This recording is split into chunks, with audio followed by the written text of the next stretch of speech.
What's going on, guys? Take two. I just literally shot this whole video about a half hour long and it did not record, so we're doing it again.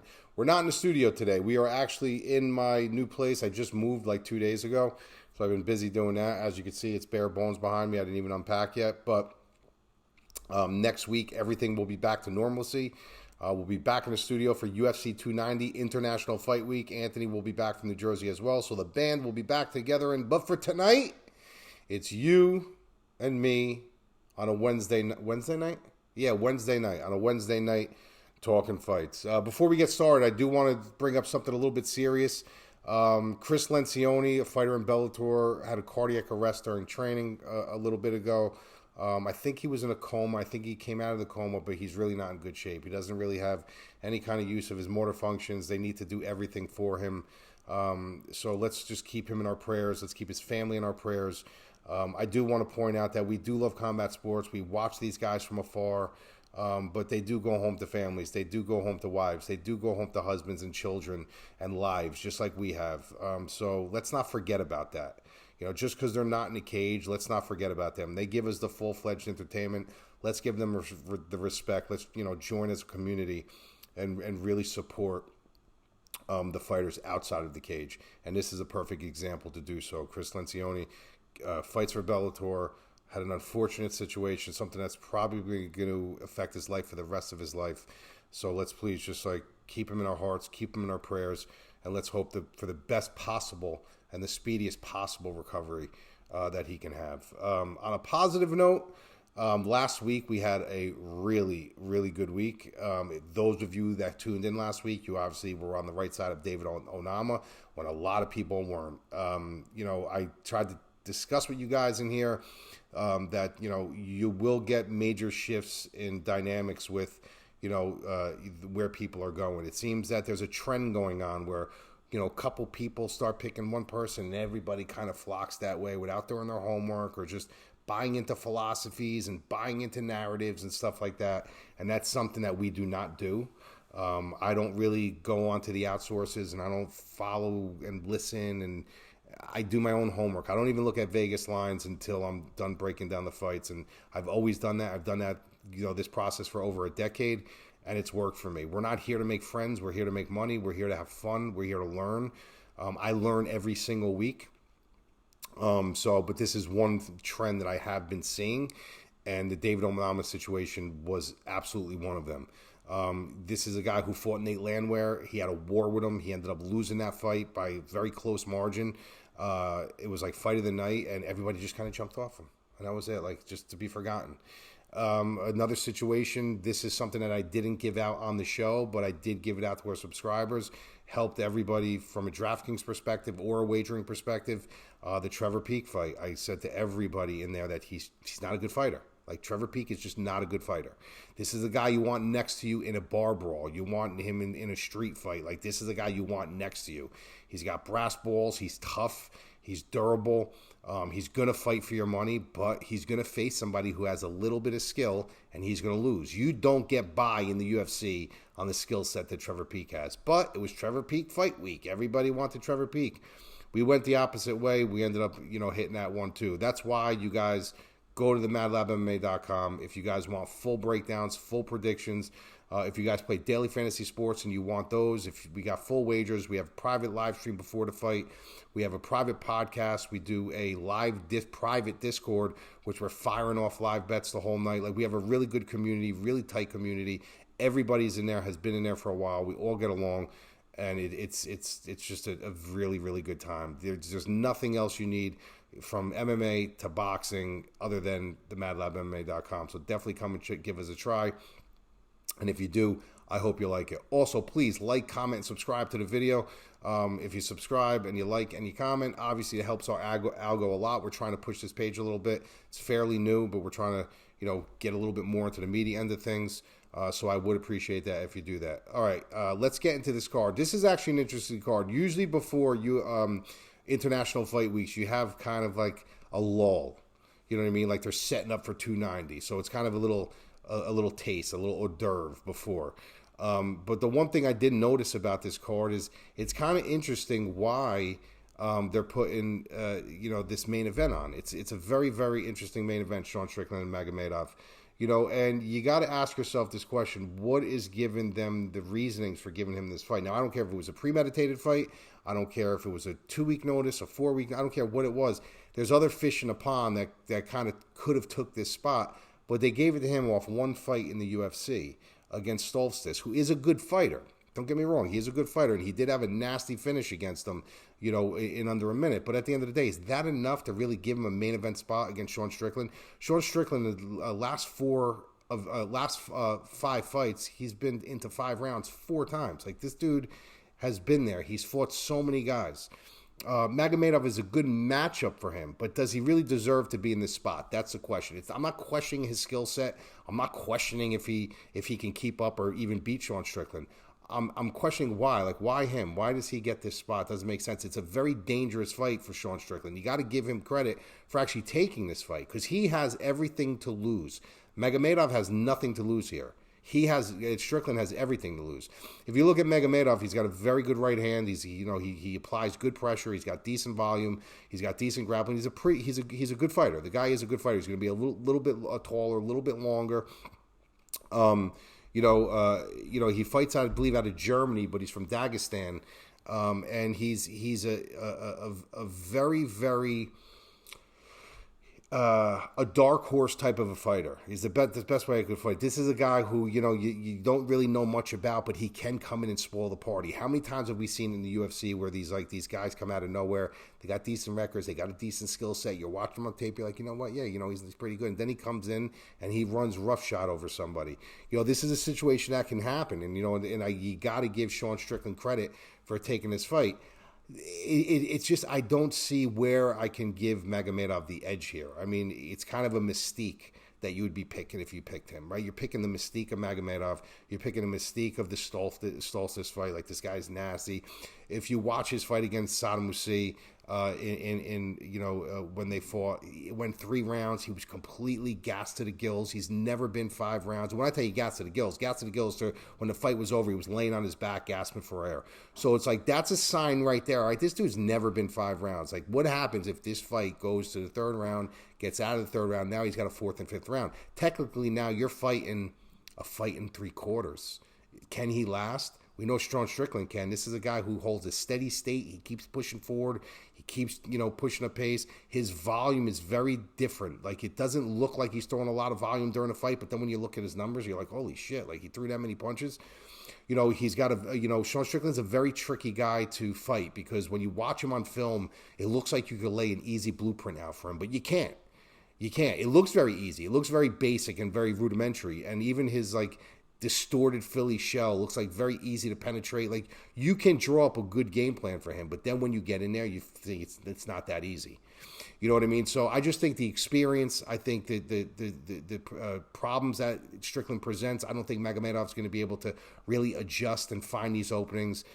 The only thing I do fear is that Strickland might be taking him a little lightly, might come out, might try to put on a show, but he doesn't fight like that. He's a mature fighter. He's a patient fighter. He picks and chooses his spots.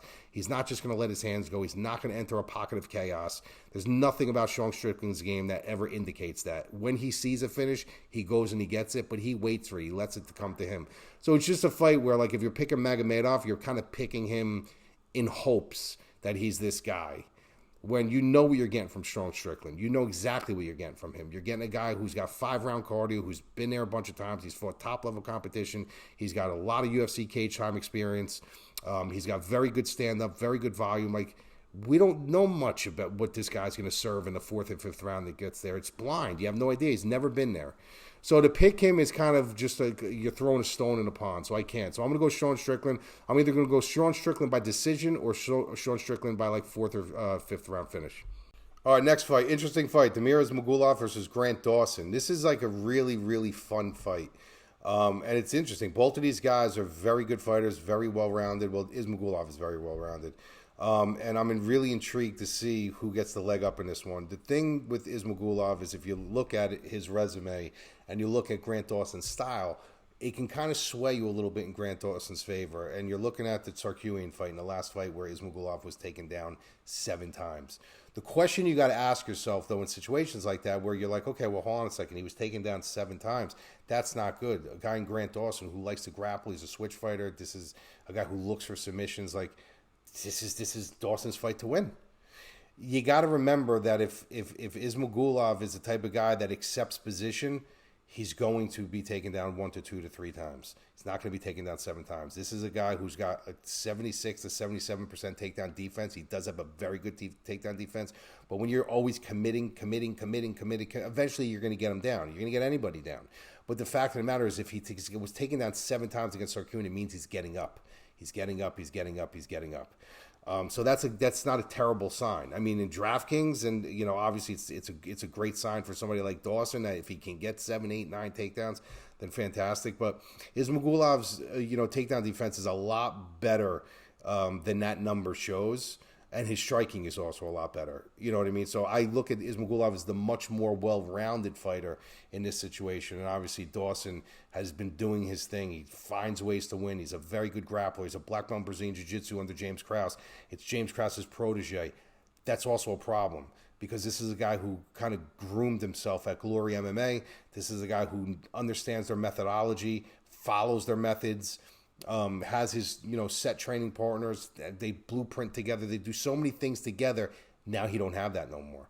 Now that's completely in exile because everything that James Krause does. If you're training under James Krause, you're training at Glory MMA, you can't fight in the UFC. So this kid had to kind of pivot over now, and he had to go train at American Top Team, which is completely fine. Like, they're a great camp. But the fact of the matter is, this is a kid who was so used of training in a certain methodology. What happens now when they kind of change it? Because they're not going to just say, well, James Krause did this and James Krause did that, so let's just do what James Krause did. No, they're going to implement and inject their own philosophies into his game plan. Is he going to like it? Is the corner going to feel a little bit different when he's not used to having Krause in his corner? Like, there's a lot of question marks. Normally I like when people go to other camps because it's usually because they're on a losing streak. They need certain things implemented into their game. Sometimes it's a positive thing, but sometimes when it's out of your control, this wasn't a choice of his. This was something that he was mandated to do or he couldn't fight. So you have no idea. This could be a situation where I'm going to American Top Team, I'm training with them, but I wasn't crazy how this camp went. I'm going to try somewhere else. Maybe go to Killcliff, maybe go here. You don't know. Like, you don't know where you don't know if he's suited there. Because it wasn't his choice to leave. He had to leave. So it's going to be very interesting to see. I'm not saying that they're going to take his grappling away from him. They're going to obviously implement that at the highest level. But you don't know where his comfort zone was. You don't know how the training went. You don't know how in sync, how in concert they were playing with each other, what their philosophies are. If their philosophies were kind of banging heads. Look what happened in The Ultimate Fighter with Conor McGregor's guy on Chandler's team. Like, they were kind of banging heads about watching film and doing this and doing that. Like, you don't know what happens behind closed doors. Is he having a good camp, or is it kind of uncomfortable and he's going through the motions? Is he going to go do his own thing once he gets into the cage? You have no idea what is going to happen in there with Grant Dawson, but you know what you're getting from Damir Ismagulov. You're getting a well-rounded fighter, a guy who's got good takedown for defense. If he keeps this on the feet long enough, he's going to win this fight. Dawson, like I said, this is a guy who was on a nasty win streak. This is look, he beat Matson, beat Gordon, a draw to Glenn, beat Santos, beat Nate Neramani. Like, this dude is a good fighter, very, very good fighter. But he was a really, really good fighter at Glory. Like, how is that going to change him in this fight? I hope it doesn't change him much because I do like Grant Dawson. I think he's a very good fighter. But there are question marks for me because camps do mean a lot. Camps do mean a lot. So comfort zones and stuff like that. So I'm going to take Damir Ismagulov here. I think he can keep it on the feet long enough. I think Grant Dawson is going to try to really commit to the takedowns. He'll probably secure a couple. He's going to get Damir to the ground. But I think Damir gets up, and the things that I've seen with Dawson on the feet, he's got clear holes on the feet. He can be tagged. He can be chinny. He can be rocked. Damir Ismagulov can really, really start putting it on him later in the fight when he really starts dialing in, when he's going to shoot, reading his hips. Sometimes, fighters kind of telegraph their shots. So I'm going to go Damir Ismagulov by decision in this fight. All right, the next fight we're going to do is Michael Morales versus Max Griffin. This is something that will definitely be in the mouth to market section in my site this week, and I can guarantee you we'll be there, to be honest with you. So the mouth to market is basically what we do is we follow trends as far as like where the people are talking and if they're going to put their mouth where the market is.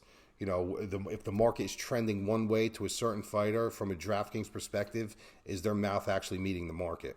You know, and a lot of times they're not. A lot of times people, even on the betting lines, are talking, but when you look at the market, it's not showing. Like there's not that much fluctuation, you know, showing whether it's ownership projections or whether it's, you know, the line movements and stuff like that. So it's a process that I started doing a couple weeks ago, and it's actually been working very, very well.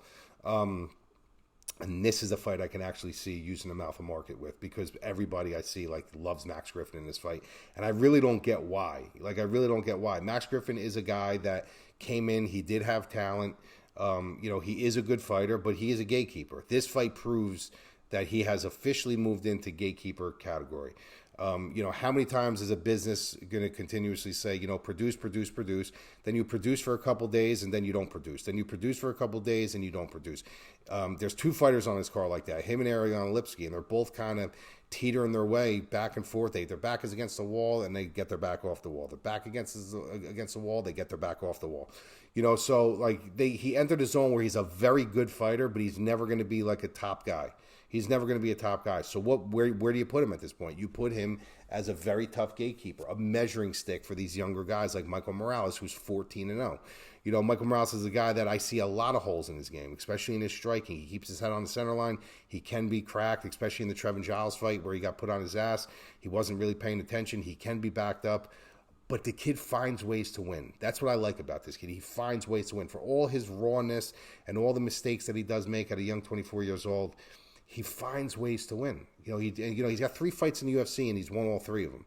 So just because he was on the regional circuit and maybe he was 9-0, 11-0, and he's coming up. If he had 1 fight in the UFC and he won, or he was 1-1 in the UFC, I tell you, we got to really. But he finds ways to win. He's 3 fights in the UFC and he won all 3. So this kid finds ways to win. He gets better and better and better, and he's only going to get better.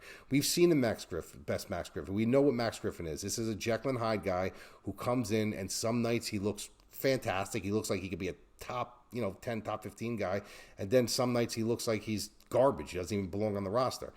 So you never really know what you're going to get from him ever. And I think he's accepted. I don't think any fighter ever really truly accepts that they're a gatekeeper, but I think he knows at this point, especially if this fight doesn't tell him that, no fight will, you're a gatekeeper now. Like, you're literally the guy that these guys are going to have to run through for us to have a serious conversation about him. Michael Morales is 14-0.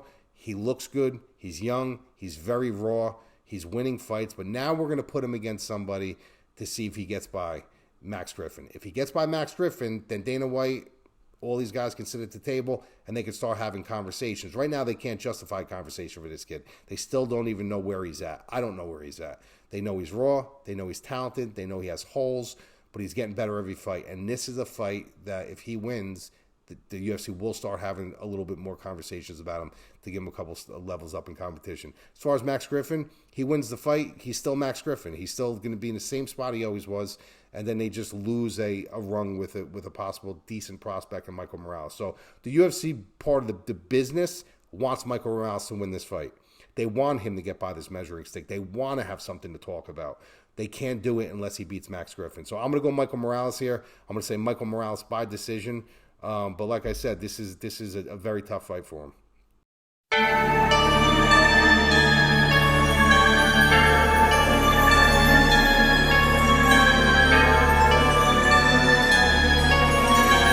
All right, Ariane Lipsky versus Melissa Gatto. Ariane Lipsky is a girl who came in, and before she was in the UFC, she kind of did live and die by that name, the Queen of Violence. Like, she was a very tenacious fighter. She did apply a lot of pressure. She was violent. She did get into these chaotic exchanges and stuff. But the minute she stepped foot into the UFC cage, it's like it all went away, right? Like, you notice that? Like, kind of all went away. Like, she just was very trigger shy, and it was almost like she's just so caught up in the moment. And usually when that happens, you're like, all right, you know what? It shouldn't have happened, but it happened. We're going to let her off the hook this time, and we're going to see. She got the jitters out. She'll be back. She'll be in Lipsky that, we remember from before the UFC. She comes back, she loses again. and we're saying to ourselves, like, what the hell is going on with Ariana Lipski? Like, what's going on with her? Is this like, was that like a fluke? You know, and if you look at her track record, I mean, look, you got, Joanne Wood lost, Molly McCann lost. She comes back and she beats Padula. Then she comes back with that nasty knee bar against Carolina. That's when we all thought, like, all right, maybe that's what she needed. Maybe she didn't need that nasty knee bar. She got up, she celebrated. Maybe the trajectory's up now. Maybe she got her shoes under her now. Then she comes back and she loses 2 straight. She loses to, Shushenko. She loses to De La Rosa. Then she comes back and beats Mandy Bohm. Then she loses to Cachoeira. Then she beats Jamie Aldridge, JJ Aldridge. So it's like, this girl is doing just enough to survive. Like, she's doing just enough for the UFC not to cut her. She, like, loses 2. They got the scissors out. She wins 1. They pull the scissors away. She loses 2. They put the scissors out. She wins 1. They pull it away. So it's like back against the wall, back. So she's, like, teetering that line. And even though she's coming off a win right here against J.J. Aldridge, who's super tough. I love J.J. Aldridge. She can't get roughshotted in this fight. Like, if she shows nothing in this fight and she loses this fight, like, the UFC's got to really start considering, like, cleaning up the roster a little bit. Like, she's not going anywhere. She's not progressing. She's not evolving. She's winning fights. I mean, if you have enough of fights, you're going to win some fights, right? So she's winning fights. She's losing more fights. Like, you got to do something with this girl. Like, she's either going to win this fight and be on a 2-fight winning streak and maybe tie 3 together, or she's going to lose this fight and you got to get rid of her. Like, she's not progressing. She's not a fighter that's ever going to be a top 10 fighter. She's never going to be a champion. Like, clean up your roster. Like, start cleaning up the roster. You got to start getting rid of some of these fighters and just give up on them. Like, she wouldn't even be a gatekeeper at this point. So why even have her on the roster? I mean, if she comes down and has a great showing, all right, she won 2 straight. You got to keep her on and see what happens. If she wins 3 straight, all right, maybe we'll have some conversations. But I just don't see it. Like, her she just fluctuates up and down. You got a girl, Melissa Gatto, where they have something here with this girl. They have something here with this girl. Even though she lost her last fight against Cortez, like, she beat a very tough Sijara Eubanks. Despite what you think about Sijara Eubanks is a very good fighter. So she ends up beating her. She beats Leonardo. A little bit of fluky of a fight because Leonardo broke her arm, but she won that fight. So, but the girl is long. She's rangy. She's tough. She can be a bully in there. She's going to be. She's going to have the longer reach in there. She's got very active guard. Like, when you take her down, she never accepts position. She's always got the guard open. She's either using her butterfly guard or she's got her guard open. Her hips are always moving. She's active. Like, she's going to fight for your money. She's actively looking for sweeps, anything she could kind of latch onto when she's on her back. She's got a very good grappling game. She's got a decent striking game. Like, I just don't, and the thing about her is, a girl like that wants to fight. Like, when a girl gets put with anybody, not just a girl, you get put on your back and you're constantly having open, active guard and you're looking to sweep and you're looking to engage, you're looking to look for limbs. Like, that person wants to fight. Like, that person's there to fight. When you get a girl like Ariana Lipski, when things are going her way, everything looks great. But when things aren't going her way, she mentally just checks out. I've seen it 100 times with her. She mentally just kind of checks out. So, that's what you can expect from Ariana Lipski. It's either going to go her way or she's going to mentally check out. Where Gatto, if it goes her way, it goes her way. But if it doesn't go her way, she's going to try to make it go her way. So I do like Gatto here to win this fight. I'm going to say Gatto by either decision or by submission. All right, this is actually a really fun fight. I have this chalked up as a possible fight of the night candidate. Bonfim versus St. Denis. This is a really, really good fight. If you saw Bonfim's fight against McKinney, the one thing I want to point out about that fight, even though it was super short, is if you watch that fight in slow motion, if you're a striker, a boxer, a kickboxer, taekwondo, any kind of a striking art, if you watch that in slow motion, that was fundamentally gorgeous. I mean, that exchange when he knocked the mouthpiece out of McKinney's mouth. From the way he planted his feet, the way he swiveled his hips, the way his eyes were perfectly beaded on him, on the target, without squinting or anything shying away. Like, he threw every one of those punches with intent, and he threw every one of those punches with a rhyme and reason behind them.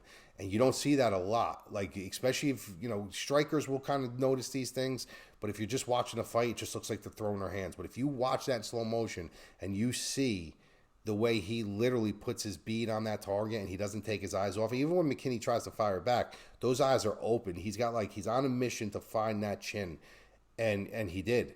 He knocks the mouthpiece out. Now, the one thing I will say about that fight, and as beautiful as the exchange that one, if he does that to St. Dennis isn't going to give that cocky little face that McKinney did. McKinney, when that mouthpiece went out of his mouth, if you know how to read a face, that dude said, I'm done. Like, I'm not winning this fight. His face was just checked out. Literally checked out. He had his mouthpiece in. He ends up, kind of cowering away. The knee comes. He squints his eye, closes his eyes, and he ducks into it. And he just folds forward. Unbelievable performance by Bonfim. The timing, the fundamentals, everything was just wired together perfectly. But he's not going to get that same greeting against the cage like that when he's fighting St. Dennis. This dude is a dog. And you want to talk about somebody that fights for your money? This is the dude. Like, this dude is a French special, he was like a French special officer, special agent, special trooper, whatever he was.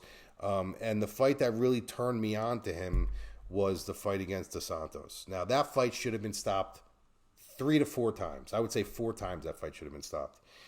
And the dude just kept going. The dude just kept coming to the point that at the end of the fight, the very end, right before the horn, he actually rocked Dos Santos and actually got a takedown.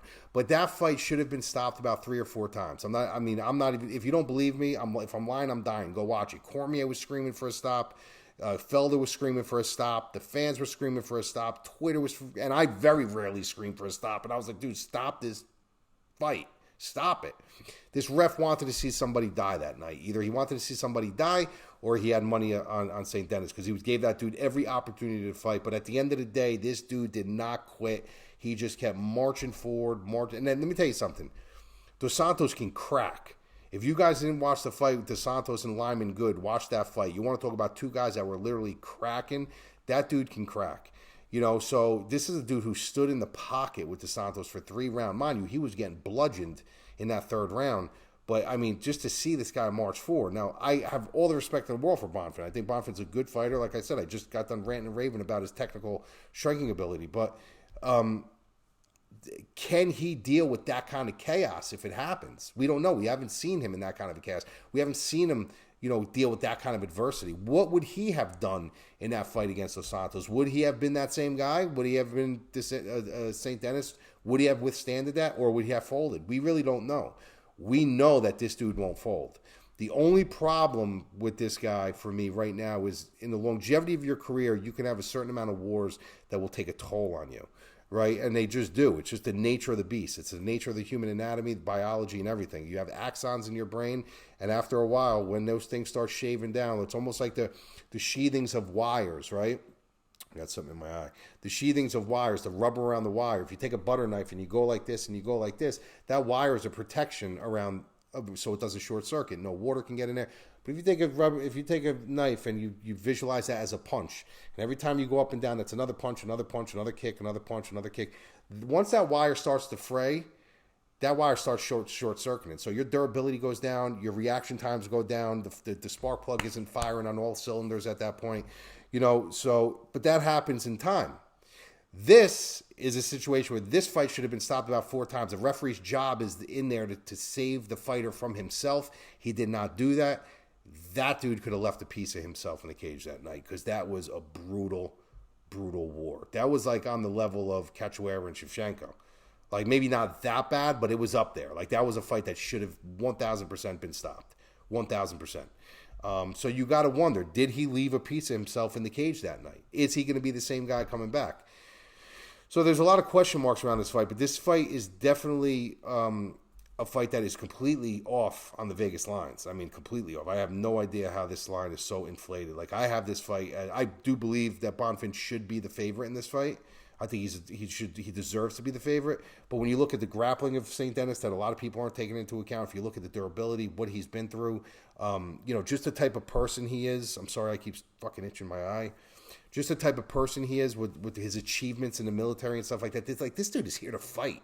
So on one side in Bonfim, you got a really talented fighter, like a good, well-rounded, dynamic fighter, a fundamentally sound fighter. And on this side, you got a good fighter, a good grappler, but an absolute dog. So this is going to make up for a great fight. So I'm gonna actually go with the dog here. I'm gonna go with St. Dennis. I'm gonna say it's gonna be like a brutal brutal, 3-round war. Maybe somebody goes to sleep in the third round, but this dude's not going to go away quietly in the night. I don't think I'll have anything invested on it as far as straight up, but I'm definitely going to look for some props in this. So if you do want to see, like I said, you want to see all my wagers and stuff like that, go to the MadLabMMA.com. Check us out. You will not be disappointed.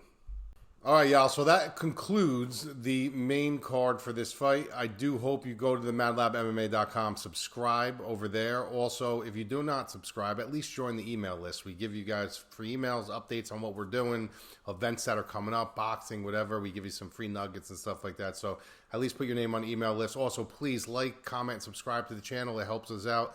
The more you guys like, the more you guys comment, the more content we will be putting out. We're trying to get a little bit more onto the media side of things. So we'll be covering a lot of boxing. We'll have reaction videos. For example, if there is a fight that happens on this card that is worthy of a reaction video, I will be on as soon as the fight's over to give a reaction video. So I do appreciate your time. I appreciate your support. This is MadLab for the MadLabMMA.com checking out. Peace.